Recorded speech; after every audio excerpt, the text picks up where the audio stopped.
Olá, olá, alunos do terceiro ano do ensino médio do Colégio Joaquim Mafra. Eu sou o professor Fabiano Marcelo. Estou aqui para gravar uma primeira aula de um conjunto de 3 aulas do projeto Se Liga, do final do ano agora, como uma recuperação para o terceiro trimestre. O tema dessa aula vai ser a era de Getúlio Vargas no Brasil, desde 1930 até 1945, 15 anos que o presidente Getúlio Vargas governou o Brasil, ininterrupto, né? Essa aula vai servir para os 3 turnos, para amanhã, para a tarde e para a noite. Os turnos da tarde e da noite, eu sou o professor, né? O turno da manhã é outro professor, mas eu fui designado para fazer a gravação. Muito bem. A primeira parte dessa gravação, dessa aula, diz respeito à Revolução de 1930 no Brasil. Essa revolução, ela aconteceu devido a problemas, a uma crise gerada na eleição presidencial de 1930, quando Getúlio Vargas era candidato da oposição à presidência da República e um candidato chamado Júlio Prestes era o candidato da situação, era o candidato do governo. No final da República Velha, havia uma questão a ser solucionada, porque havia acordo político entre Minas e São Paulo para que houvesse um revezamento na presidência da República, né? Entre um e outro, entre São Paulo e Minas. Washington Luiz, que era o último presidente paulista, né, da República Velha, deveria indicar um mineiro para a sua sucessão, mas acabou indicando um outro paulista chamado Júlio Prestes. Então, com isso, o que aconteceu? Houve um rompimento do tratado, do acordo, né, entre São Paulo e Minas para a sucessão presidencial. E então Minas Gerais passou para a oposição, aliou-se ao Rio Grande do Sul, cujo presidente era Getúlio Vargas, governador gaúcho, presidente de estado, como era chamado na época, e o vice foi escolhido da Paraíba, um político chamado João Pessoa, que hoje inclusive dá o nome à capital daquele estado, né? E a eleição aconteceu então em março de 1930, houve fraude, como era o costume, né, em todas as eleições daquela época, e Getúlio Vargas foi derrotado e Júlio Prestes, o candidato do governo oficial, venceu a eleição. Aparentemente, os opositores, apesar de saberem da fraude, não questionaram, né, o resultado da eleição de 1930.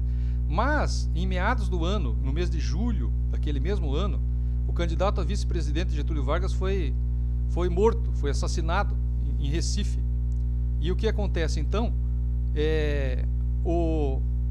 Os antigos aliados de Getúlio Vargas na eleição começam a conspirar e fazer uma revolução, a planejar uma revolução para impedir a posse de Júlio Prestes, ou seja, derrubar o Washington Luiz do cargo, do poder, né, e não permitir a posse do candidato eleito, né, pelo governo, pela fraude, por São Paulo, né, que era Júlio Prestes. Então, no dia 3 de outubro de 1930, irrompe a Revolução no Rio Grande do Sul. E essa revolução ela começa então no Rio Grande, mas atinge também Minas Gerais e o Nordeste.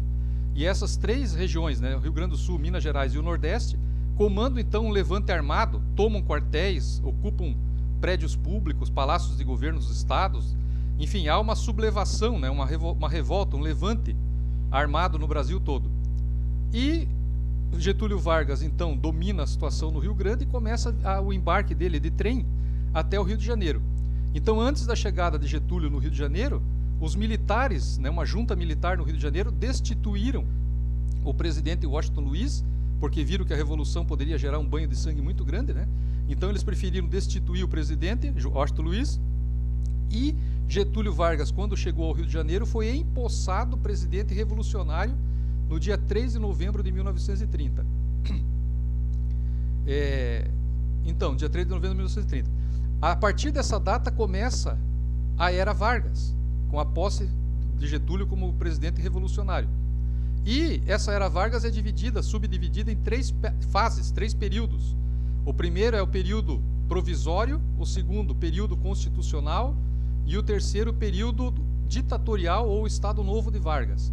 Então nós vamos falar rapidamente aqui, né, vamos fazer vamos dizer assim, um apanhado geral, né, do que aconteceu de mais importante em cada uma dessas 3 períodos, dessas 3 fases da Era Vargas.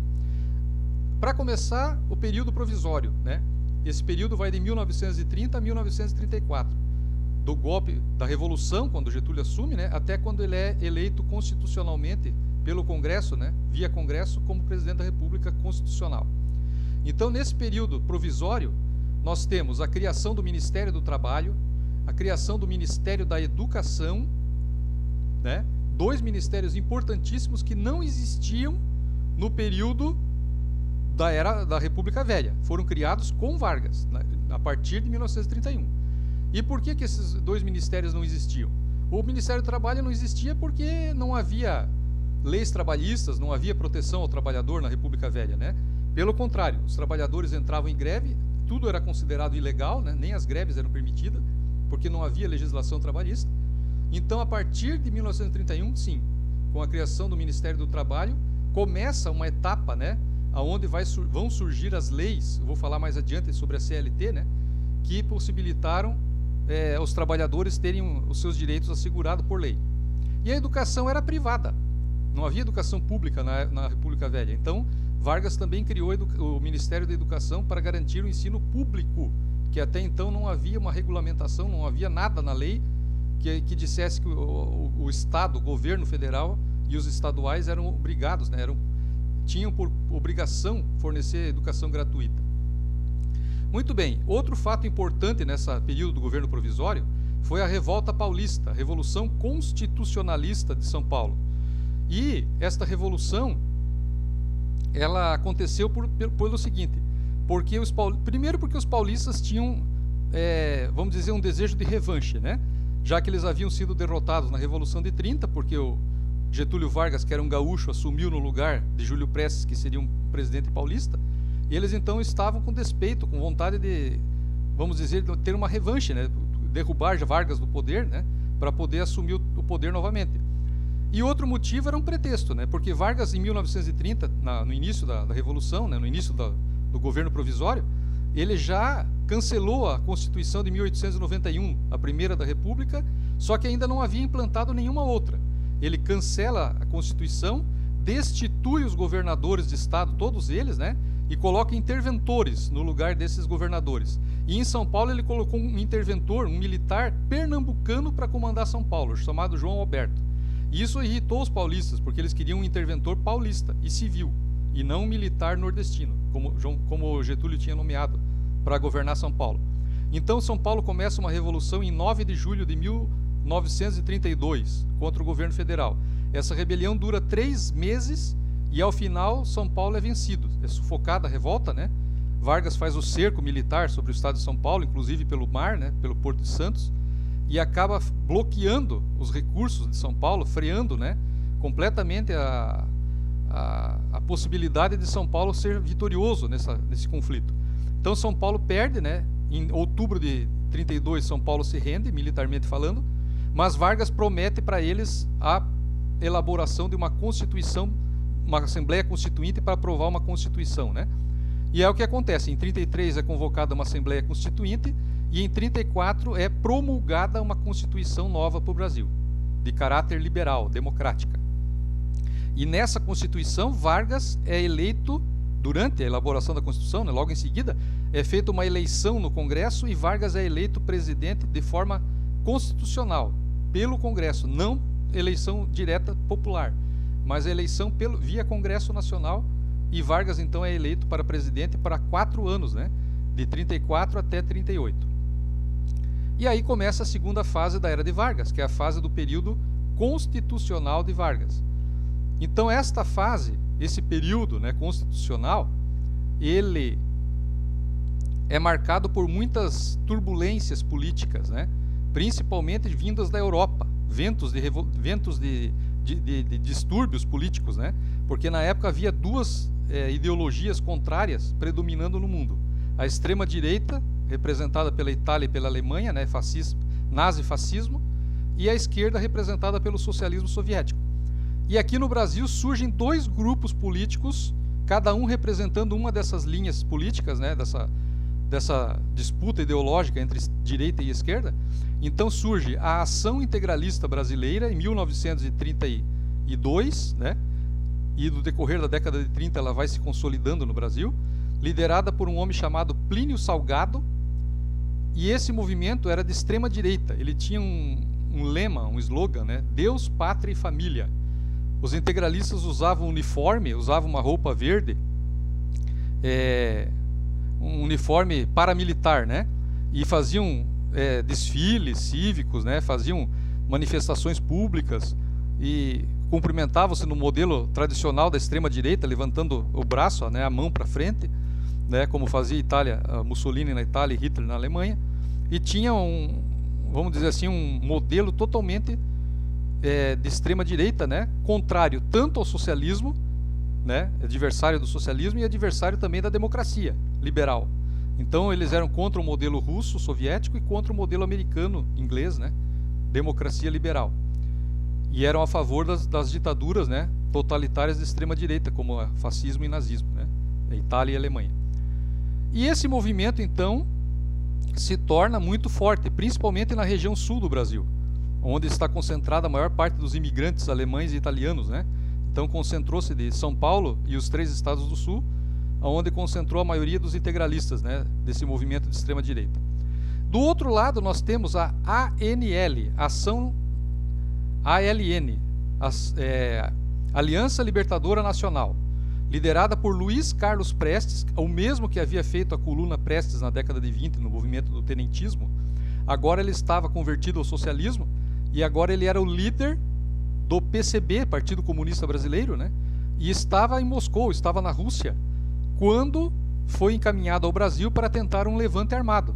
A ALN era formada por pessoas de centro-esquerda, por socialistas, né? Alguns mesmo comunistas, e eles quiseram fazer uma revolta, um levante armado no Brasil no ano de 35, chamado de Intentona Comunista. Só que esse projeto foi precipitado, fracassou, né? Não teve êxito, porque os três estados onde o levante aconteceu, né? No Rio de Janeiro, no Recife e em Natal, no Rio Grande do Norte, né? Pernambuco e Rio Grande do Norte, o governo conseguiu sufocar a revolta dentro dos quartéis, uma revolta militar, né, de esquerda. Nos quartéis o governo conseguiu então sufocar os levantes, né? E a Intentona Comunista fracassou. Muitos foram presos, né? Muitos morreram inclusive em combate, e outros foram presos. E até o líder do movimento, Luiz Carlos Prestes, acabou preso também. Acabou sendo condenado, né, a ficar preso por subversão, por crime, atentado contra o governo, né, e tal, e ficou preso. E a esposa dele, que era uma judia comunista chamada Olga Benário, não ficou presa no Brasil, mas ela foi deportada para a Alemanha, aonde foi parar nos campos de concentração da Alemanha nazista, e lá ela acabou morrendo nas câmaras de gás, lá, né, onde que os nazistas faziam, né, a execução dos judeus nas câmaras de gás, nos campos de concentração. A esposa de Prestes acabou parando lá, né, acabou sendo morta dessa forma, porque foi entregue pelo governo Vargas para a Alemanha. Muito bem. E Getúlio, então, nesse finalzinho do período constitucional, aparentemente ele estava a favor das eleições que iriam acontecer em 38, mas ele estava, na verdade, procurando um pretexto, procurando um meio de não ocorrerem essas eleições em 38, dessas eleições de 38 serem suspensas, né? E ele, Getúlio, continuar no governo. Então, aconteceu o seguinte: surgiu um plano falso, forjado pelos integralistas, chamado Plano Cohen, aonde supostamente haveria uma segunda rebelião da esquerda, do socialista, né, para tomar o poder, para implantar o socialismo no Brasil, né, e tal. Mas era tudo uma coisa forjada, era falso. Mas Vargas, mesmo tendo, né, a ideia de que aquele documento era falso, porque não havia possibilidade da esquerda dar outro golpe, porque quase todos estavam presos, né, e o principal líder, inclusive Prestes, estava preso. Mas enfim, Vargas serviu-se desse plano falso para decretar um golpe de Estado, um autogolpe, né, para que ele próprio permanecesse no poder. E foi o que ele fez. No dia 10 de novembro de 37, ele dá um golpe de Estado para que ele permaneça no poder sem que as eleições acontecessem mais. Então as eleições foram suspensas e Vargas decretou então o Estado Novo, a terceira fase da era de Vargas, né, o Estado Novo, a ditadura varguista. Então o que ele faz? Novamente ele destitui todos os governadores de Estado, coloca novamente interventores para ficar no lugar, né, desses governadores. O que mais que ele faz? Ele centraliza o poder todo no governo federal, faz uma atitude simbólica de queimar as bandeiras estaduais, né, para demonstrar que o poder estava concentrado com o presidente. caça mandatos, fecha o Congresso Nacional é fechado, né? E o presidente começa a governar por decreto-lei. Então, tudo isso aí Vargas faz para consolidar o golpe, né? Consolidar o golpe de Estado dele. E aí ele começa a governar. E o que se destaca no período da ditadura varguista? O trabalhismo, que é uma linha, né, de governo voltada para a classe trabalhadora, que Vargas implanta, concedendo vários benefícios trabalhistas, né?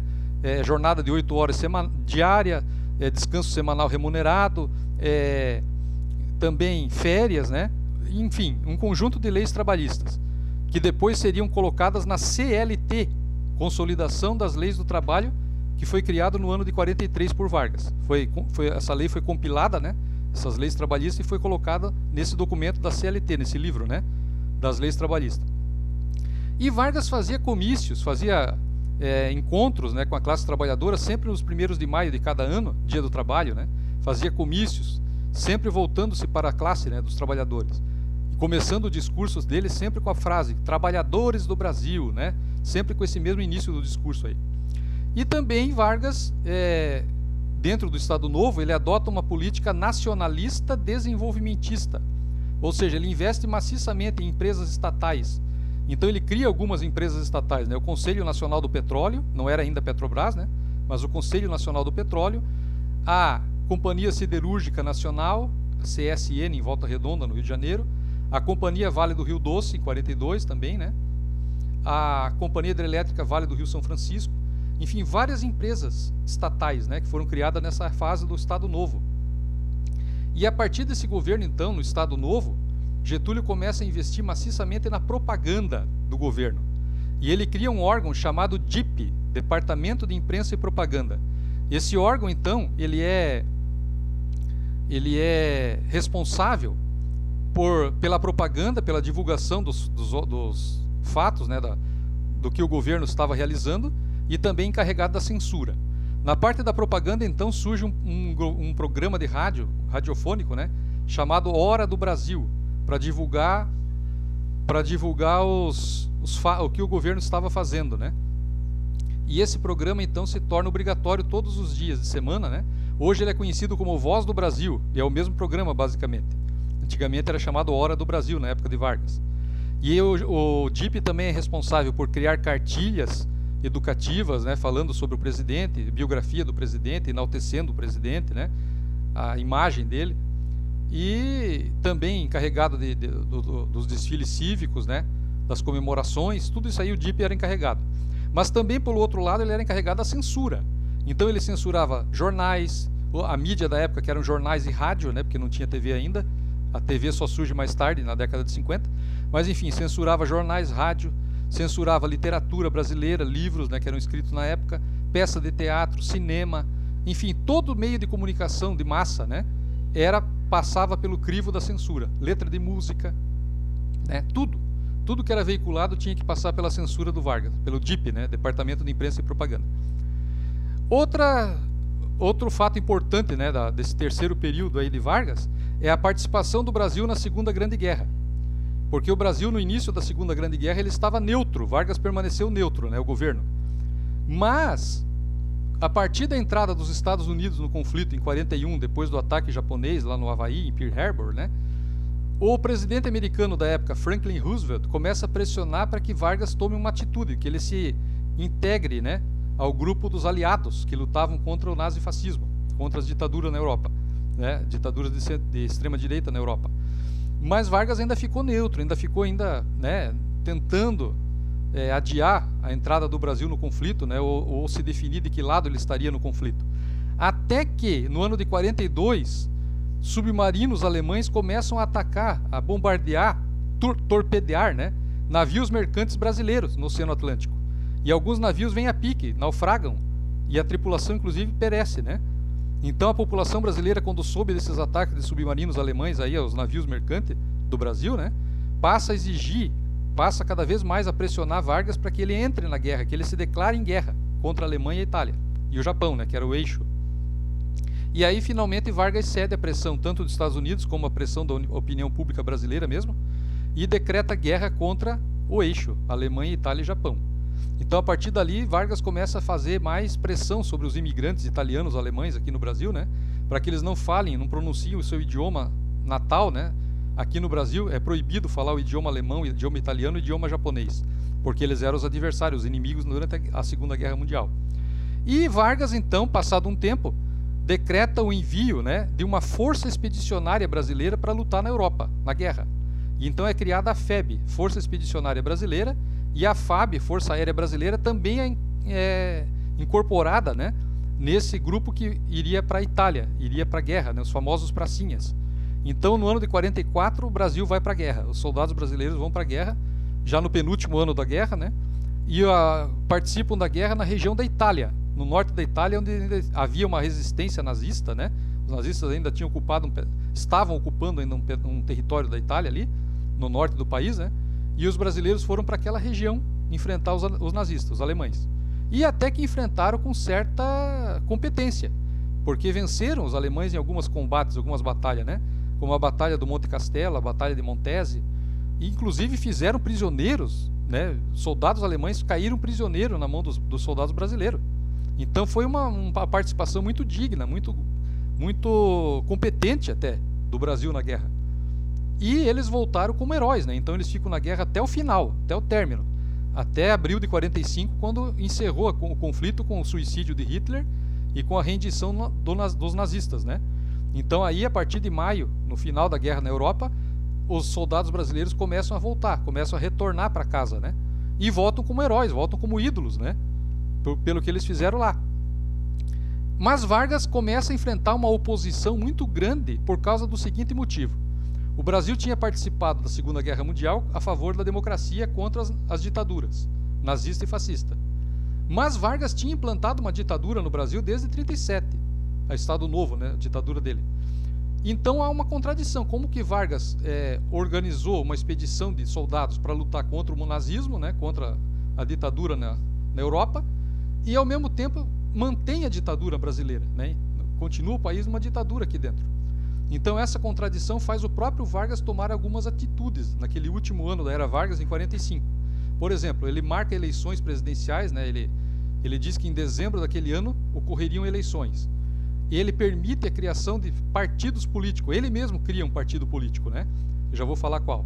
Então surge nessa época 3 partidos que se tornam importantes no Brasil até 64, até o período do governo militar mais tarde, né? Esses 3 partidos são quais? A PSD, Partido Social Democrático, de centro, né? Apoiava Getúlio. O PTB, Partido Trabalhista Brasileiro, que foi criado pelo próprio Getúlio, consequentemente apoiava ele, óbvio, né? Que era de centro-esquerda. E a UDN, que era o partido de extrema-direita, União Democrática Nacional, que concentrava praticamente todos os opositores de Vargas dentro desse partido. Todos que eram contra o governo Vargas, né? Mais ligados aos Estados Unidos, principalmente. Era um partido muito ligado aos americanos, né? A UDN. Então, e era contra Vargas, óbvio. E aí também o PCB, Partido Comunista Brasileiro, é colocado na legalidade. Luiz Carlos Prestes, que estava preso desde 36, é libertado, e o PCB volta à legalidade, né? Volta a ser um partido legalizado no Brasil. Então, esses 4 partidos: PSD, de centro, apoiava Vargas; PTB, de centro-esquerda, fundado por Vargas, que apoiava Vargas; a UDN, que era contrária a Vargas; e o PCB, que era contra Vargas, mas nós vamos ver que no finalzinho do Estado Novo começa a ficar a favor. Por quê? Porque surgiu um movimento naquele ano de 45 chamado queremismo, que era um movimento liderado pelos sindicalistas e liderado também pelos 2 partidos mais à esquerda, que era o PCB, Partido Comunista Brasileiro, e o PTB, que era o Partido Trabalhista Brasileiro do próprio Vargas. Os 2 queriam o quê? Que fosse convocada uma nova Constituição para terminar aquela fase de ditadura, mas que Vargas continuasse no governo, no poder. Então eles queriam Constituição com Vargas no poder, né? Uma nova Constituição. Mas Vargas não poderia concorrer à eleição em dezembro, né? Então eles estavam pretendendo que Vargas desse outro golpe, talvez, né? Ou adiasse as eleições de dezembro de 45, mas enfim, eles estavam a favor que Vargas permanecesse governando o Brasil. Mas aí começa uma conspiração da direita, uma conspiração, né, desse partido UDN, que era contra Vargas, mais os militares conservadores, né, mais ligados aos Estados Unidos, ali, ligados ao liberalismo econômico, né, que não tinham aquela mesma visão de governo que Vargas tinha, de defender trabalhadores, de defender a indústria nacional, nacionalismo, né, pessoas mais ligadas assim aos interesses estrangeiros, e acabaram fazendo uma conspiração, essas pessoas, né, os militares conservadores mais o partido de direita, o DN. E aí, em 29 de outubro de 45, o general Eurico Gaspar Dutra e mais o general Góes Monteiro fizeram um golpe de Estado, né, um golpe militar, e exigiram a renúncia de Vargas. Destituíram, na prática, Vargas do poder, né? E Vargas, então, foi muito inteligente, porque ele não resistiu. Ele simplesmente concordou com aquele golpe que estava retirando ele do poder, né, para evitar derramamento de sangue, inclusive, e cede, renuncia o poder, né? Porque ele sabia que as eleições já iam acontecer em dezembro, ali já era final de outubro, né? Então ele teria mais 2 meses de poder só, né? 2 meses de governo. E ele não quis criar um atrito ali, uma luta armada, e acabou renunciando, aceitando a renúncia e foi embora. Deixou o governo, né? E foi para o Rio Grande do Sul, para sua terra natal, lá em São Borja, na cidade do Rio Grande do Sul, e lá ele ficou, né? Mais tarde ele foi candidato a senador, acabou se elegendo de novo, né? E ficou 5 anos afastado da presidente da República. Depois, mais 5 anos lá na frente, em 1950, ele seria eleito novamente presidente, né? Pelo voto do povo, daí, voto direto. Mas nesse período de 45 a 50, Vargas se afasta da presidência da República, né? E assume no lugar dele, com esse golpe militar, o presidente do Supremo Tribunal Federal, porque não tinha vice, né? Na ditadura de Vargas não existia vice.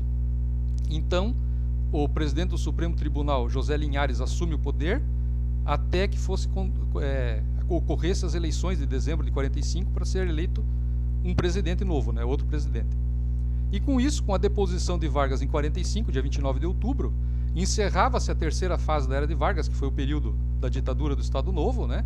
E também encerrava a própria era Vargas, que havia durado 15 anos, desde a Revolução de 30, conforme eu falei no início, né?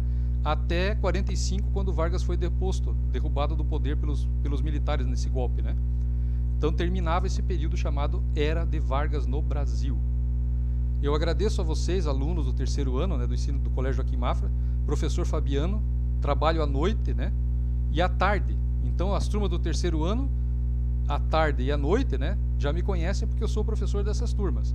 Os alunos da manhã, eu não sei bem quem é o professor do terceiro ano da manhã, dos 2 terceiros, né, mas esse vídeo será mandado a vocês também, inclusive com exercício, com o texto dessa aula que eu já fiz também, que eu já escrevi, né, para que vocês respondam as questões, e quando ele foi lançado no Classroom, né, e vocês respondam, os da tarde e da noite respondem as questões e entregam para mim, porque eu sou professor de vocês, né, e os alunos do terceiro A e B da manhã vão responder as questões e enviar para o seu professor da manhã, ok?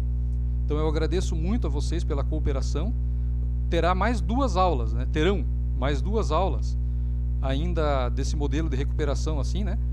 A próxima aula eu vou falar sobre a Guerra Fria, que é o conflito entre Estados Unidos e União Soviética, né, do período da segunda metade do século XX, ali a partir do final da Segunda Guerra Mundial, até a década de 90, quando a União Soviética se dissolve, né, e termina a Guerra Fria.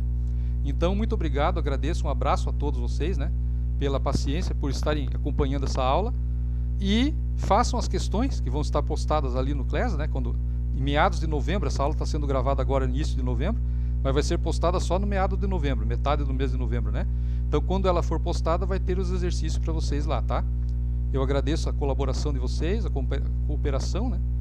E até a nossa próxima aula, que será sobre Guerra Fria entre Estados Unidos e União Soviética, né? Na segunda metade do século XX. Um abraço a todos vocês, alunos dos terceiros anos do Joaquim Mafra. Um abraço do professor Fabiano Marcelo, professor da tarde e da noite das turmas do terceiro ano. Obrigado.